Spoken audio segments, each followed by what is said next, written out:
ლარის კურსი დოლართან მიმართებაში 2011 წლის დეკემბრის შემდეგ ყველაზე დაბალ მაჩვენებელზე დაეცა. 1 დოლარი, 1 ლარი და 67 თეთრი ღირს. ეროვნული ბანკის ოფიციალური მონაცემით ეროვნული ვალუტა ბოლო 1 კვირის განმავლობაში სტაბილურად უფასურდება. რას უკავშირდება ლარის გაუფასურება, ეროვნულ ბანკში ამ დრომდე განმარტებები არ კეთდება. ექსპერტი გიორგი აბაშიშვილი კი ხელოვნური პროცესების არსებობას არ გამორიცხავს და ეროვნულ ბანკს განმარტებების გაკეთებისკენ მოუწოდებს.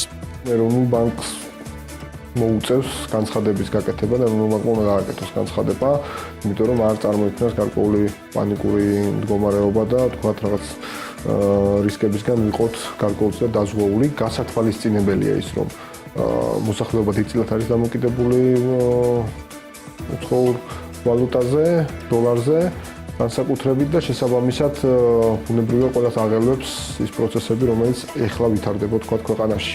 საერთაშორისო სავალუტო ფონდი ლარის მაღალ გაცვლით კურსზე მიუთითებდა და განმარტავდა, რომ ეროვნული ვალუტის ინფლაციის დონე მიზნობრივ მაჩვენებელს მკვეთრად ჩამორჩება.